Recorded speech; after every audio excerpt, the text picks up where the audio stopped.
ನಮ್ಮ ಕನ್ನಡ ಚಿತ್ರೋದ್ಯಮಕ್ಕೆ ಡಿಸೆಂಬರ್ ಒಳ್ಳೆಯ ತಿಂಗಳು ಅಂತ ಹೇಳ್ಬೋದು. 45 ಸಿನಿಮಾ ಅಂತ ಬಂದಾಗ ಯಾವ ರೀತಿ ಇಬ್ಬರನ್ನ ತೋರಿಸುತ್ತಾರೆ ಅನ್ನೋದು, ಮೂವರ ಕಾಂಬಿನೇಷನ್ ಹೇಗೆ ವರ್ಕ್ ಆಗುತ್ತೆ, ತ್ರಿಕೋನಾಕಾರದಲ್ಲಿ ಸಿನಿಮಾವನ್ನ ಯಾವ ರೀತಿ ಮಾಡಿದ್ದಾರೆ, 45 ಕ್ಲೈಮ್ಯಾಕ್ಸು ಬಹಳ ಅದ್ದೂರಿಯಾಗಿ ಮಾಡಿದ್ದಾರೆ. ಆತ್ಮೀಯ ಕನ್ನಡ ಪಿಕ್ಚರ್ ವೀಕ್ಷಕರಿಗೆ ನಮಸ್ಕಾರ, ನಾನು ಪಲ್ಲವಿ ಎನ್ ರಾಜ್. ಡಿಸೆಂಬರ್ ಧಮಾಕ. ಡಿಸೆಂಬರ್ನಲ್ಲಿ ನಮ್ಮ ಕನ್ನಡ ಚಿತ್ರೋದ್ಯಮಕ್ಕೆ ಡಿಸೆಂಬರ್ ಒಳ್ಳೆಯ ತಿಂಗಳು ಅಂತ ಹೇಳ್ಬೋದು.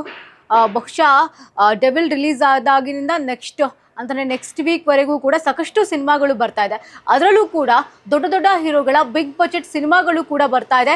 ಡೆವಿಲ್ ಆದ ನಂತರದಲ್ಲಿ ಅಂದರೆ ಡಿಸೆಂಬರ್ 25ನೇ ತಾರೀಕು ಒಂದು ಮಾರ್ಕ್ ಬರ್ತಾ ಇದ್ರೆ, ಈತ ಅರ್ಜುನ್ ಜನ್ಯ ಅವರ ನಿರ್ದೇಶನದ 45 ಸಿನಿಮಾ ಕೂಡ ಬರ್ತಾ ಇದೆ.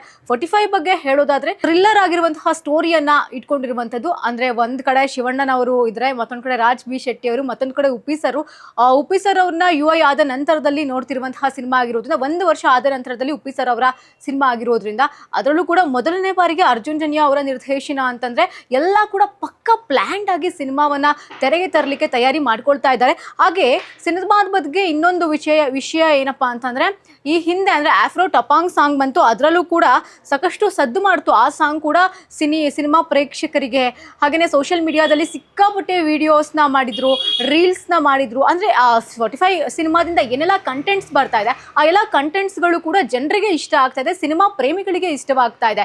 ಇಲ್ಲಿ ಒಂದು ಕಾಂಬಿನೇಷನ್ ಸಿಕ್ಕಾಪಟ್ಟೆ ವರ್ಕೌಟ್ ಆಗುತ್ತೆ ಅಂತ ಎಲ್ಲರೂ ಕೂಡ ಮಾತಾಡ್ಕೊಳ್ತಾ ಇದ್ದಾರೆ. ಸದ್ಯಕ್ಕೆ ನಾಳೆ ಸಿನಿಮಾದ ಟ್ರೈಲರ್ ಬಿಡುಗಡೆ ಸಮಾರಂಭ ಬಹಳ ಅದ್ದೂರಿಯಾಗಿ ಮಾಡ್ತಾ ಇದೆ ಚಿತ್ರತಂಡ. ಆ್ಯಕ್ಚುಲಿ ಪ್ರಮೋಷನ್ ನಾಳೆಯಿಂದಲೇ ಹೆಚ್ಚಾಗಿ ಸ್ಟಾರ್ಟ್ ಆಗುವಂತಹ ಸಾಧ್ಯತೆ ಕೂಡ ಹೆಚ್ಚಿದೆ. ಅಂದರೆ ಒಂದು ಕಡೆ ಶಿವಣ್ಣನವರು ಮಾಡ್ದಲ್ಲಿರುವಂತಹ ಪಾತ್ರ ಯಾವುದೂ ಇಲ್ಲ, ಆದರೆ ಈ ಸಿನಿಮಾದಲ್ಲಿ ಯಾವ ಪಾತ್ರವನ್ನು ಮಾಡ್ತಾ ಇರಬಹುದು ಅನ್ನೋ ನಿರೀಕ್ಷೆ ಕೂಡ ಹೆಚ್ಚಾಗಿದ್ರೆ, ಮತ್ತೊಂದು ಕಡೆ ಉಪ್ಪಿ ಸರ್ ಸಿನಿಮಾವನ್ನು ಮೊದಲನೇ ಸಲ ನೋಡಿದ್ರೆ ಆಲ್ಮೋಸ್ಟ್ ಯಾರಿಗೂ ಕೂಡ ಅರ್ಥ ಆಗೋದಿಲ್ಲ, ಇನ್ನೊಂದು ಸಲ ನೋಡಲೇಬೇಕು ಅಂತ ಅಭಿಮಾನಿಗಳು ಹೇಳ್ತಾರೆ. ಸೊ ಇದರಲ್ಲಿ ಅವರ ಕ್ಯಾರೆಕ್ಟರ್ ಏನಿರಬಹುದು, ಅವರು ಯಾವ ಶೇಡ್ನಲ್ಲಿ ಕಾಣಿಸ್ಕೊಂಡಿರಬಹುದು ಅನ್ನೋದು ಕೂಡ.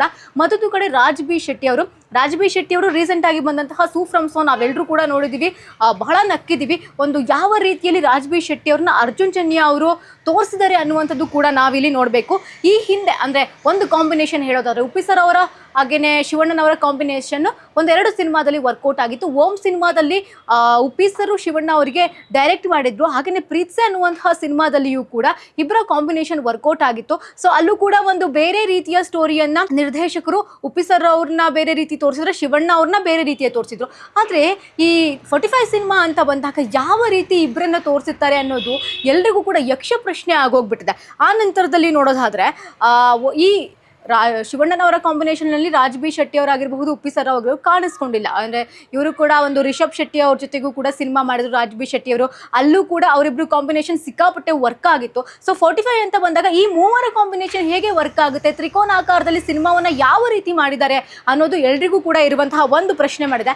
45 ಅಂತಂದ್ರೆ ನಿಮ್ಮೆಲ್ರಿಗೂ ಗೊತ್ತಿರುತ್ತೆ, ಅರ್ಜುನ್ ಜನ್ಯ ಅವರು ಯಾವಾಗ ಇದಕ್ಕೆ 45 ಅನ್ನೋ ಒಂದು ಹೆಸರನ್ನ ಇಡ್ತಾರೆ, ಆ ನಂತರದಲ್ಲಿ ಅರ್ಜುನ್ ಜನ್ಯ ಅವರು ನಿರ್ದೇಶನ ಮಾಡ್ತಾ ಇದ್ದಾರೆ ಅಂತ ಯಾವಾಗ ತಿಳಿಯುತ್ತೆ, ಆಗಿನಿಂದಲೂ ಕೂಡ ಸಿನಿಮಾದ ಮೇಲೆ ಸಿಕ್ಕಾಪಟ್ಟೆ ಹೈಪ್ ಕ್ರಿಯೇಟ್ ಆಗಿತ್ತು.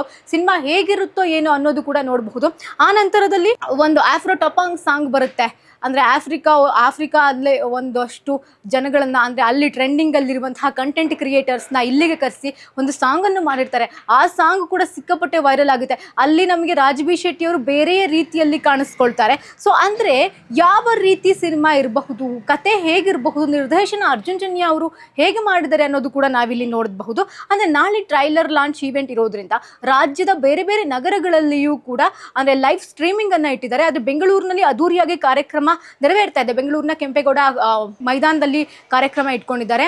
ಹಾಗೆಯೇ ಅಲ್ಲಿ ಒಂದು ಬೇರೆ ರೀತಿಯ ಒಂದು ಬಹುದೊಡ್ಡ ಕಾರ್ಯಕ್ರಮವನ್ನು ಮಾಡಬೇಕು, ಅಲ್ಲಿನಿಂದ ನಾವು ಪ್ರಮೋಷನ್ಗೆ ಚಾಲನೆಯನ್ನು ನೀಡಬೇಕು ಅಂತ ಸಿನಿಮಾ ತಂಡ ಅಂದ್ಕೊಂಡಿರುವಂಥದ್ದು. ಅಂದರೆ ಲೈವ್ ಸ್ಟ್ರೀಮಿಂಗ್ ಏನಿದೆ ಅದ್ರ ಜೊತೆಗೆ ಇಂಟರಾಕ್ಷನ್ ಕೂಡ ಸಿನಿಮಾ ತಂಡದೊಂದಿಗೆ ಅಭಿಮಾನಿಗಳ ಹಾಗೆ ಜನರ ಇಂಟರಾಕ್ಷನ್ ಕೂಡ ಇಟ್ಕೊಂಡಿರುವಂಥದ್ದನ್ನು ಕೂಡ ನಾವು ಗಮನಿಸ್ತಾ ಇರ್ಬೋದು.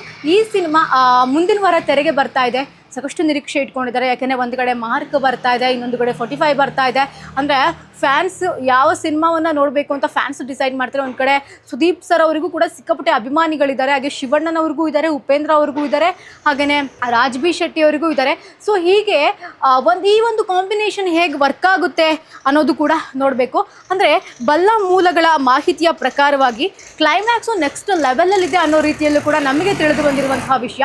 ಅಂದರೆ ಈ ಹಿಂದೆ ಬಂದಂತಹ ಸಿನಿಮಾಗಳಿಗಿಂತ, ಅಂದರೆ ಈ ಹಿಂದೆ ಬಂದಂತಹ ಶಿವಣ್ಣನ ಅವರ ಸಿನಿಮಾಗಿಂತ, ಹಾಗೆ ರಾಜ್ ಬಿ ಶೆಟ್ಟಿ ಅವರ ಸಿನಿಮಾಗಿಂತ, ಉಪೇಂದ್ರ ಅವರ ಸಿನಿಮಾಗಿಂತ ಈ 45 ಕ್ಲೈಮ್ಯಾಕ್ಸು ಬಹಳ ಅದ್ದೂರಿಯಾಗಿ ಮಾಡಿದಾರಂತೆ. ಸಿನಿಮಾನೇ ಬಹಳ ಅದ್ದೂರಿಯಾಗಿ ಮಾಡಿದ್ದಾರೆ, ಅದು ಬೇರೆ ಪ್ರಶ್ನೆ. ಕ್ಲೈಮ್ಯಾಕ್ಸು ಇನ್ನೂ ಅತ್ಯದ್ಭುತವಾಗಿ ಮಾಡುವಂತಹ ಪ್ರಯತ್ನ ಇದೆಯಂತೆ. ಸಿನಿಮಾ ಈ ಹಿಂದೆ ಬಂದಿರುವಂತಹ ಎಲ್ಲ ಸ್ಟೋರಿಗಳನ್ನು ಮೀರಿಸುವಂತಹ ಒಂದು ಗಟ್ಟಿತನವನ್ನು ಸಿನಿಮಾ ಹೊಂದಿದ್ಯತೆ ಅನ್ನೋದು ಇಲ್ಲಿನ ಬಲ್ಲ ಮೂಲಗಳಿಂದ ಬಂದಿರುವಂತಹ ಮಾಹಿತಿ ಆಗಿರುವಂಥದ್ದು. ಅಂದರೆ ಯಾರೂ ಟಚ್ ಮಾಡ್ದಲೇ ಇರುವಂತಹ ಒಂದು ಸಬ್ಜೆಕ್ಟ್ನ ಅರ್ಜುನ್ ಜನ್ಯ ಅವರು ಟಚ್ ಮಾಡಿದಾರಂತೆ. ಅಂದರೆ ಈ ಒಂದು ಸಬ್ಜೆಕ್ಟನ್ನ ಈ ಹಿಂದೆ ಯಾರೂ ಮಾಡಿಲ್ವಂತೆ ಸಿನಿಮಾವನ್ನು. ಹಾಗಾಗಿ ಈ 45 ಸಿನಿಮಾ ಅನ್ನೋದು ಅರ್ಜುನ್ ಜನ್ಯ ಅವರಿಗೂ ಬಹಳ ಸ್ಪೆಷಲ್, ಹಾಗೆ ಈ ಮೂವರಿಗೂ ಕೂಡ ಬಹಳ ಒಂದು ಸ್ಪೆಷಲ್ ಆಗಿರುವಂತೆ. ಈ ಮೂವರ ಕಾಂಬಿನೇಷನ್ ಹೇಗೆ ವರ್ಕ್ ಆಗುತ್ತೆ, ಟ್ರೈಲರ್ ನೋಡಬೇಕು ಅನ್ನೋ ಕ್ಯೂರಿಯಾಸಿಟಿ ನಮಗೂ ಕೂಡ ಕ್ಷಣದಿಂದ ಕ್ಷಣಕ್ಕೆ ಹೆಚ್ಚಾಗ್ತಾ ಇದೆ. ಇದೇನು ಟ್ರೈಲರ್ ಲಾಂಚ್ಗೆ ಕೌಂಟ್ ಡೌನ್ ಆರಂಭವಾಗಿರೋದ್ರಿಂದ ಹೇಗಿರಬಹುದು ಅನ್ನೋ ಕ್ಯೂರಿಯಾಸಿಟಿ ನಮಗೂ ಕೂಡ ಇದೆ. ಹಾಗೆಯೇ ಅರ್ಜುನ್ ಜನ್ಯ ಅವರು ಯಾವ ರೀತಿ ಡೈರೆಕ್ಟ್ ಮಾಡಿದ್ದಾರೆ ಅನ್ನೋದು ಕೂಡ ಬಹಳ ವಿಶೇಷವಾಗಿ ನೋಡಬೇಕಾಗಿದೆ. ಇಲ್ಲಿ ಅರ್ಜುನ್ ಜನ್ಯ ಅವರು ಎಲ್ಲದನ್ನು ಕೂಡ ಪಕ್ಕಾ ಪ್ಲ್ಯಾನ್ ಮಾಡಿಕೊಂಡು ಮಾಡಿರೋ ರೀತಿ ಕಾಣಿಸ್ತಾ ಇದೆ. ಸೊ ಕಾದು ನೋಡೋಣ ಯಾವ ರೀತಿ ಇರುತ್ತೆ ಟ್ರೈಲರ್ ಅನ್ನೋದು. ನಾಳೆ ಇನ್ನೇನು 24 ಗಂಟೆ ಬಾಕಿ ಇದೆ. ಸೊ ಟ್ರೈಲರನ್ನು ನೋಡಿ ನಾನು ಅಲ್ಲಿನ ಒಂದು ರಿವ್ಯೂವನ್ನು ನಿಮಗೆ ಕೊಡ್ತೀನಿ. ಇನ್ನಷ್ಟು ಅಪ್ಡೇಟ್ಗಳಿಗಾಗಿ ನೋಡ್ತಾ ಇರಿ ಕನ್ನಡ ಪಿಕ್ಚರ್.